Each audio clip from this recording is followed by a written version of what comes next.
maybe I'm not debating you more vigorously on something like school vouchers, which we discussed last week. But that's, in my view, that's not really the point of these. Like, the point of talking to people who have different ideas as us for now, and you're not someone who like loosely holds your ideals. You're a leader in this space, like in these ideas, is really just to understand your logic and where you land, why you landed there, what you're trying to accomplish by landing there, your experiences and whatnot.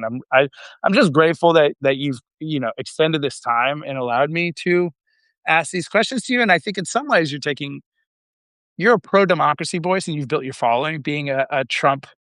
I don't even want to call it defector, because you never really co-signed him, but antagonist. And I think sometimes diving into these other issues is a little bit risky for you on this platform where people are very progressive and whatnot. I just want to thank you for all that. Let me respond, my friend. The feeling is mutual. Every week we do these, I learn as well.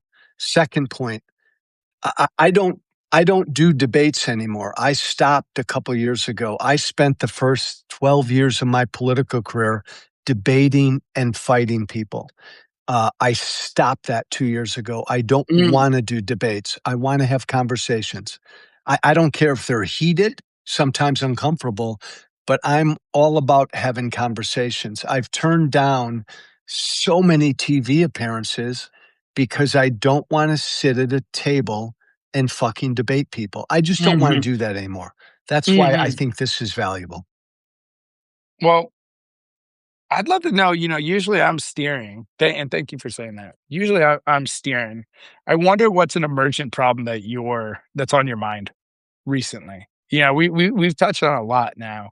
We touched on education. We touched on homelessness and addiction last episode. I'm wondering if you weren't doing what you're doing right now, what problem would you be working on in the country? Sandra, that's such a great question. And I want you to answer that question too. If I wasn't in the political arena still, but I wanted to make a difference, what would I be doing? I'd be devoting 100% of my time doing what I'm doing about half the time now, out in the country trying to have conversations with regular people. I'd be doing that. And you give more context, because not everyone knows what you're up to. Can you share what you're up to in the country? Yeah. And by the way, thank you everybody for joining us. Thank you. Make sure you follow and subscribe to Xander. Defiance, the great work Defiance is doing. Seeding groups to go out there on the front lines and do shit. Nothing fancy, Xander. I launched a 501c3 6 months ago. I traveled the country and I put people in a room who politically disagree, and I facilitate hard, uncomfortable, tough, honest conversations. I'm not trying to find common ground with these regular people. I'm a public person. You're a public person. I have no fucking interest in putting talking heads in a room or even experts in a room. I want to put regular people in rooms. They disagree. I don't care if they find common ground. I just want them to learn how to fucking listen to each other and gain some understanding. I think I told you this story, didn't I? Yeah. No. I don't know if everyone else heard. The Ohio work? Yeah, but this specific example, what prompted this was last fall when I was living in D.C., I'm at a coffee shop in Virginia outside of D.C., having a cup of coffee with a Democratic colleague, a woman who's a good, genuine progressive. And into the coffee shop, Xander, walked two good old loving, MAGA dudes from somewhere out in Virginia. They were driving a pickup truck. And they come in, this was last fall, and they are very loud, and they're talking about how much they fucking love what ICE is doing. About time, fucking excellent. Nobody should be in this country illegally. I know the left is up in arms, but I love finally we're getting law enforcement on our streets. They order their coffee, and they're going on and on about how much they love what ICE is doing. They leave, and the woman the good, decent progressive I'm having coffee with, after they leave, Xander, she's like ape shit. She cannot believe what she just heard. Joe, did you hear that? Oh my fucking God, we're done as a country. She cannot believe there are people in this country who actually love what ICE is doing.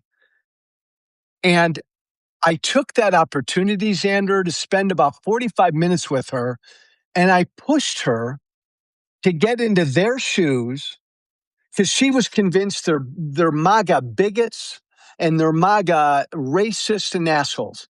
So I spent 45 minutes with her and I said, come on, try to put yourself in their shoes. How could those two fucking MAGA dudes support what ICE is doing, but they're not bigots and they're not racist? Go ahead. How is that possible? How do you land there? Yeah. And she and I went back and forth, back and forth, back and forth.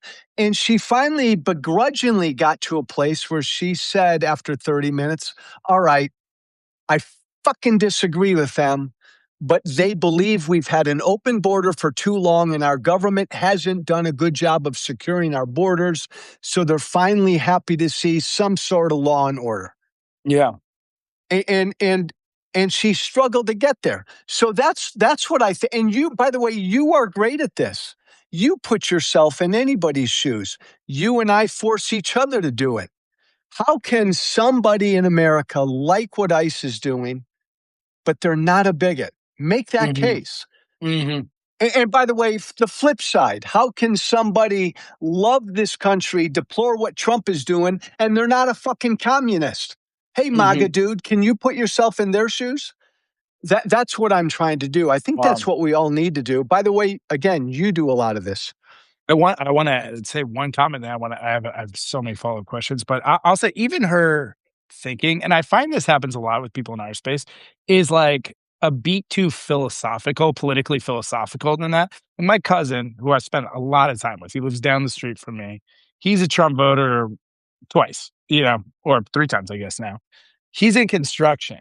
And so his thinking is that because there's so many people to pay under the table in the country, it's pushed down American construction workers' wages. He's competing with under the table wages all the time, and it's kept him poor his whole adult life or whatnot. And oftentimes when I'm talking with Trump supporters, and maybe it's even unfair to call them Trump supporters. It's the voters who voted for Trump, right? Like oftentimes it's something really personal like that. I had a lot like veteran. My brother-in-law is a Trump voter. He's a veteran. He's like, he bought into the No More Forever Wars thing. Yeah. And both of them honestly found Trump somewhat detestable as a person. But what they were, I think, what they were betting on or what they were prioritizing is they found DC more detestable, or they found it more harmful. The corruption of DC, the going to war all the time, the like money in politics, and feeling like there's a class of elites pulling strings. And I'm not saying it was a good assessment. Like I think we all know now, Trump is a very corrupt individual that was very happy to be corrupted in all the same ways, and more so in orchestrate corruption.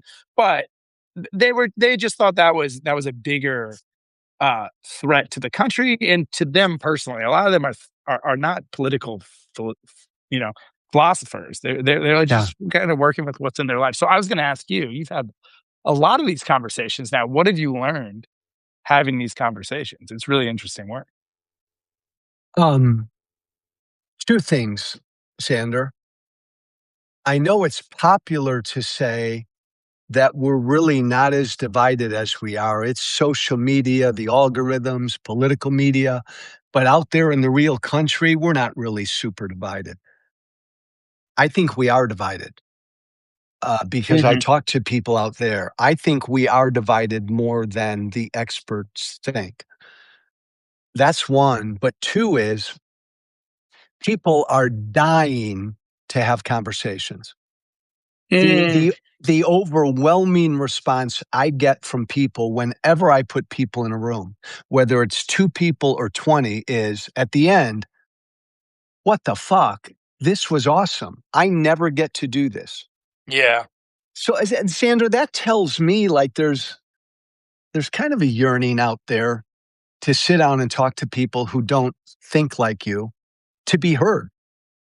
Yeah, and it used to happen. Who's the bowling alone guy? Putnam, right? Yeah, Like it used to happen unintentionally. You didn't have to orchestrate it in your life. You went to church and there were different economic groups. You went to like, yeah, these shit, like you went to the community pool and whatnot. And there was like yeah. these times where like the community across class at least collided more frequently, and even sometimes rural and urban collide more frequently. How do you think, if you're seeing success in these settings and we've lost some of that, what do we need to do to scale interactions like that could like Yeah, rebuild those relationships? Like how do we like start, how do we build back, um, I guess, like that shared social infrastructure? so you know what it is, Xander? Yeah. Yeah, to scale these, because I think the whole country should watch these. So it's like money. Like I set up a 501(c)(3). You'll find this interesting. It's super hard for me to raise money. I'm trying to raise conversation by conversation because so many people right now, Xander, especially a lot of donors, say to me, Joe, I fucking love what you're doing, but we're fucking at war now. Trump's burning down our house right now. I don't have time right now to sit down with people who disagree with me. That's for 100%. that's for after we win the war. That's for Yeah. after we stop the fire. So I'm getting that from donors across the spectrum. Coincidentally, the name of my Substack, After We've Won, is so Af- we can have these conversations. whereas, Conversations. and then what I try to do is I try to I try to rebut that with these donors by saying it's these conversations that'll help defeat Trumpism, because Trump and my former party right now are living on division.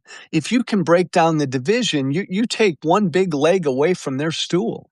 But that's still a hard case to make, because we got to win the House, we got to win the Senate. Trump needs to be impeached. I'm not going to give you 20 grand to go sit down with 10 MAGA people in Montana next week.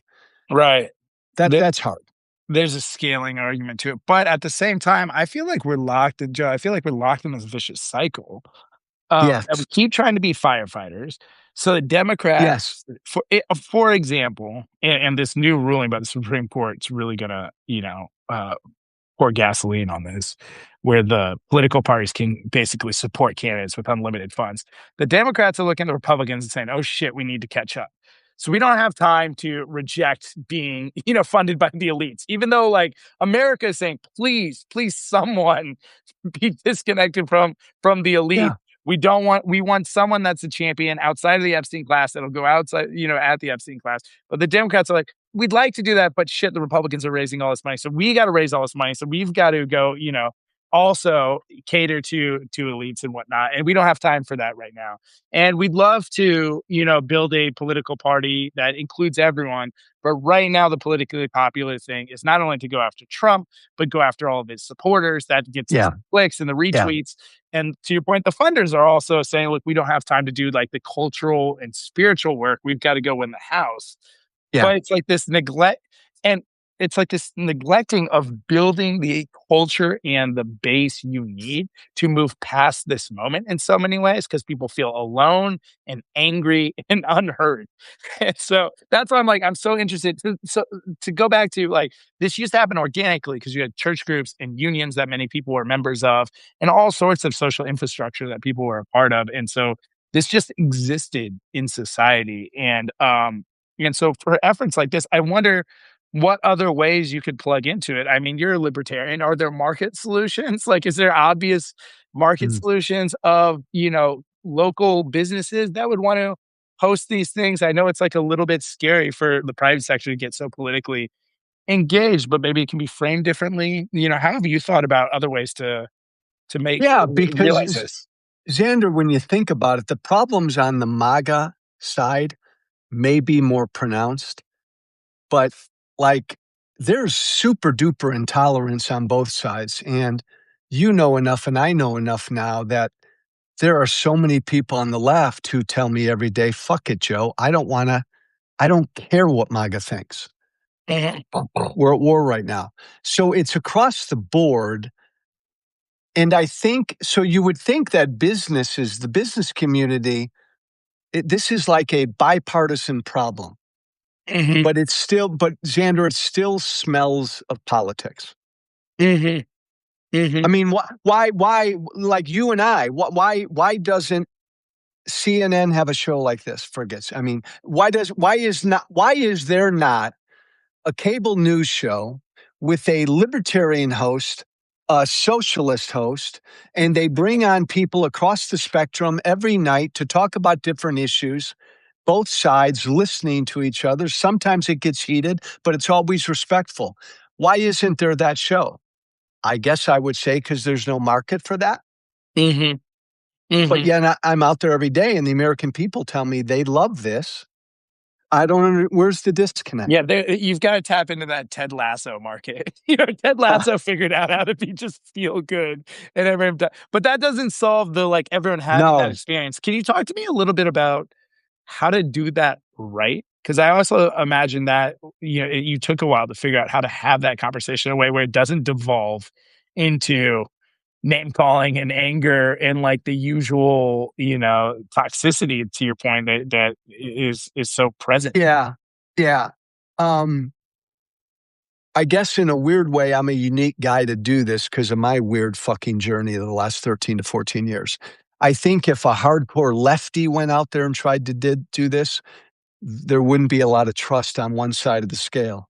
And that But exists, by the way. Joan Blades, who started Move Mhm. On, has something Yeah. called Living Room Conversations. Yeah. And it's Yeah. great. I know Joan, and I like her work. I like her work at Move On. I like her work now. It's funny. She oftentimes talks about that her work at Move On contributed to the climate, and Ah, she's also kind of trying to rebuild, yeah. That's cool. a less That's cool. toxic environment.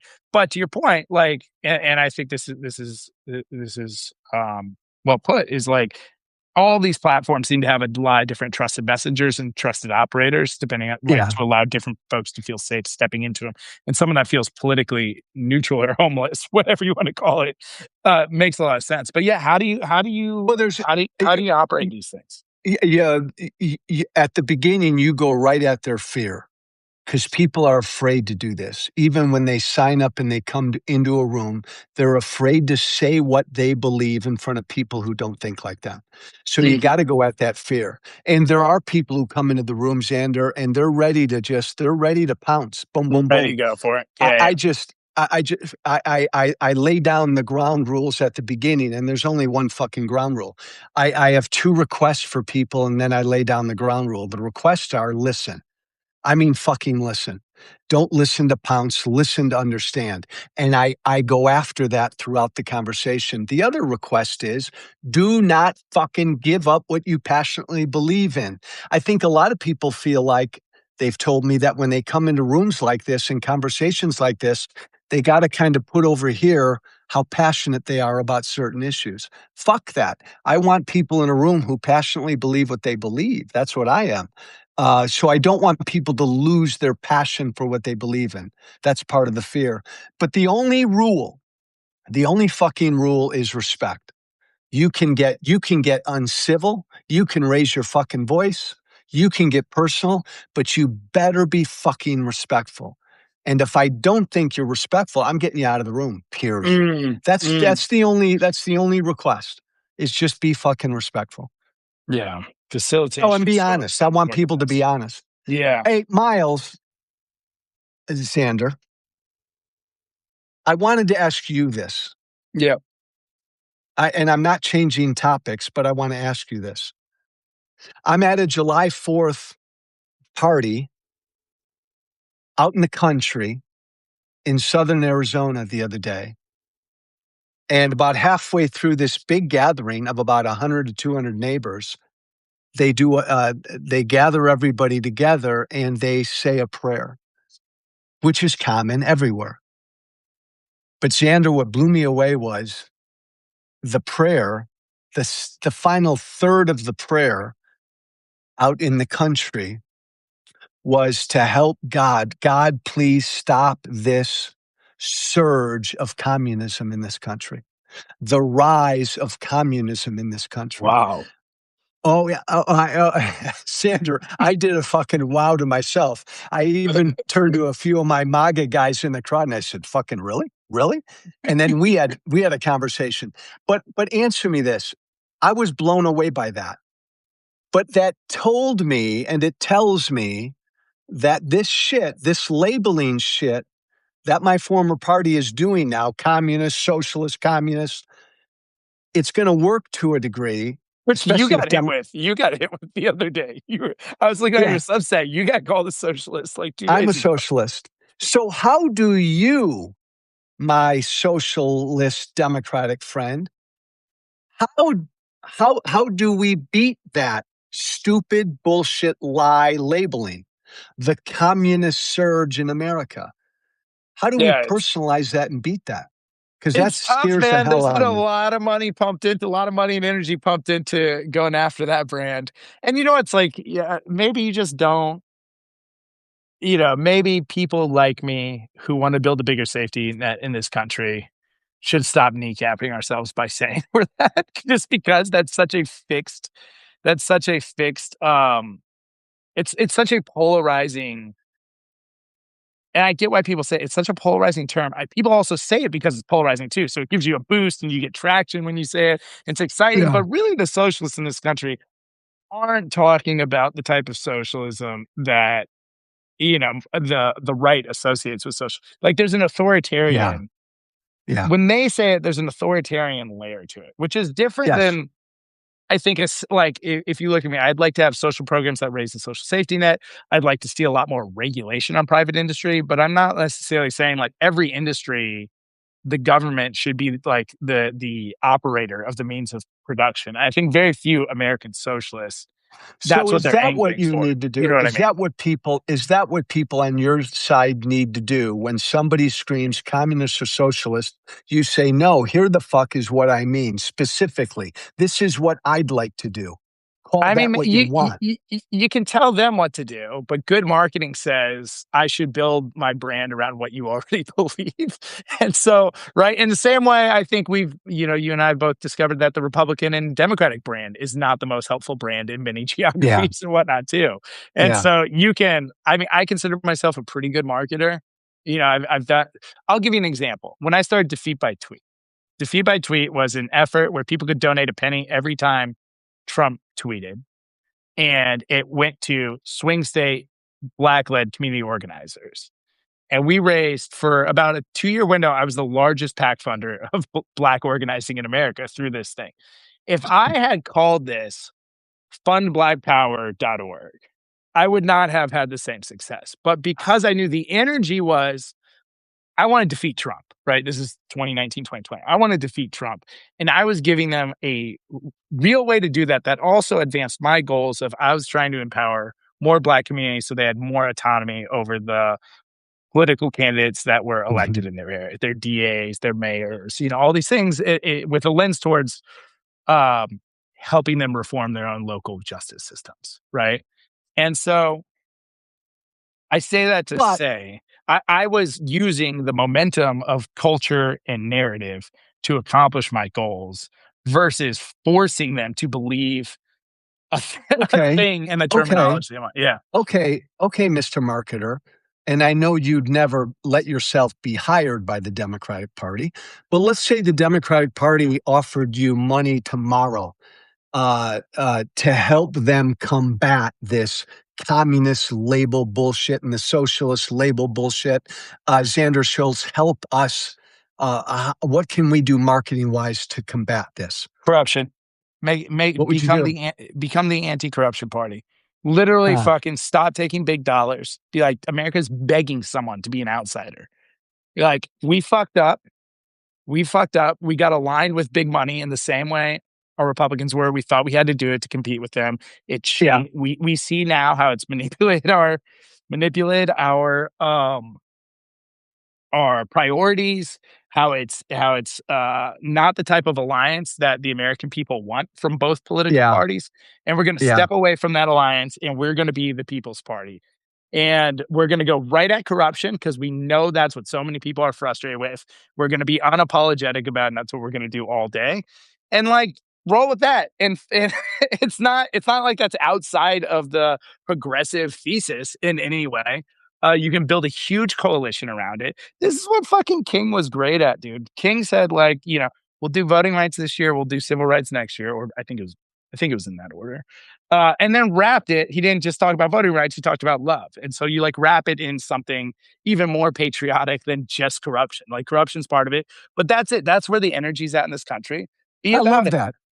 Be about it. People like and fucking be unapologetic about it. And Schumer trying to like, and this has turned out like I think you might have called that main thing a little bit early. You're probably I don't know if that's the information you got. That was the tip you got, but you've been saying for a while something else was about to drop with Graham Plattner. Yeah. But Schumer, between like Mamdani and Plattner and all this, constantly when there's someone who's saying they keep saying they want to have more young voters, they want to expand the tent, but then when someone gets traction, that's not aligned with their priorities. They don't learn from them. They compete against them in so many ways. And so I think what we've seen across the political spectrum, across the economic thesis spectrum, whether it's you or me, Joe, the reason we both have some followings right now, we're anti-corruption. We don't like fucking corruption, the corruption that Trump's been engineering and why else, but we didn't like the corruption beforehand either. Well, in fact, in fact, it may be the main driver that kind of launched this conversation was how you and I disagree politically on so much, but we're fundamentally anti-corruption and pro-reform. Mm-hmm. Mm-hmm. I think, And honestly, Xander, I think that's genius. I think that's genius. Just focus on that initially. just literally fucking drop the name. I would change your name. Forget it. No one likes a Democrat. It's a shitty brand. You've got 20% approval or 18% approval. Yeah. Fuck it. We're the anti-corruption. We've rebranded. This is our priorities. We're the pro-American worker anti-corruption group. And this is what we're doing. Like what usually what kills big companies, I'm talking about private sector now, is they become so big they can't make like quick decisions anymore. Yeah. It's like they're so entrapped by their own marketing and identity and internal politics and whatnot. They can't go, the market's fucking changed. And we're living in there where the market changes incredibly rapidly, how quickly a market change. So be it. Say, look, it's not going to, the problem is like some of Democratic leadership has been captured by that same group that we're telling them to reject. So we probably won't see it from them. So you need a breakout from that group to go, this is where we're migrating. We're migrating to the anti-corruption party. We're going to try to pull in a lot of the donors from it. It needs to be, you have someone who has the relationships, the small dollar donors and whatnot. We're trying to pull them into it and boom, we're here. Now we do have groups like that. The Working Families Party, the Democratic Socialists, although they've been on some shit lately. They've been wild. They've been crushing AOC and Mamdani. I don't know what's going on with those guys. But we do have groups like that, but that's different than what Trump did with the Republican Party, which he took over the party. He's like, this is now our agenda. It's not free market libertarianism. It is fucking nationalism and tariffs and all this other stuff and anti-immigration, right? Whatnot. It's too hard to do it without infrastructure. So you need to migrate that infrastructure around that brand. But one other political point, and by the way, I think what you've just said over the last 7 minutes is fucking genius. And that hadn't occurred to me, but that's what you lead with. That's what you run on. Trump's key, Xander, was he tapped into the populist base anger in the Republican Party, and he ran against the Republican Party establishment. I was part of that base.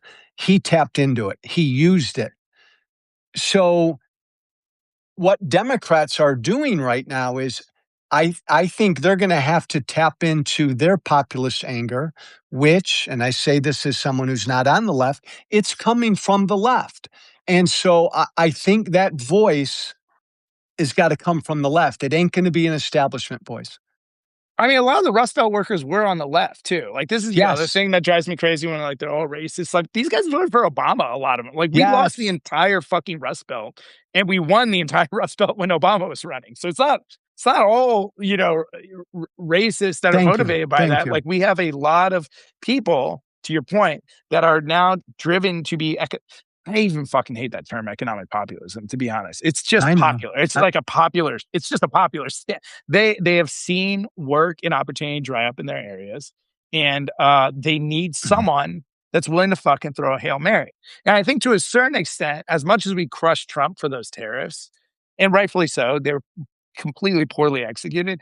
I think many people, even though it rose prices, are not abandoning him because of that, because he threw spaghetti at the wall on their problem, which Mhm. was manufacturing is left. I'm going to try to get it back. I'm going to tear up the world, and I'm not going to let the this DC mechanism slow me down. I'm just going to fucking try it and see what happens.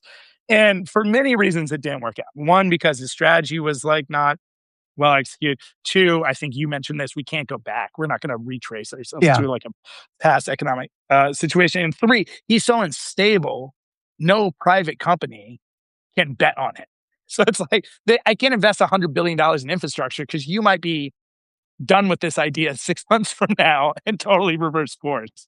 And so it didn't work. But I think people are sticking with them despite that failure and despite its impact on rising prices because he's throwing spaghetti at the wall, to figure out how to reverse course on what they've seen in their Yeah. towns. Yeah. And what you just said, your number two, is something you and I have talked about a lot. We ain't going back. We ain't going back to a 1954 America where every single part in the car you drive is made right here in America. We ain't going back there. Yeah. Clean coal, we ain't going back. So then the Hail Mary, the voice has to be, okay, so then now what? Mm-hmm. It can't. I don't want a Democrat to stand up in the public square and bullshit and lie like Trump did, which is we can go back. Hey, working class Americans, Rust Belt, I can bring 1954 back for you. Yeah. I No, I think that it's not going to happen.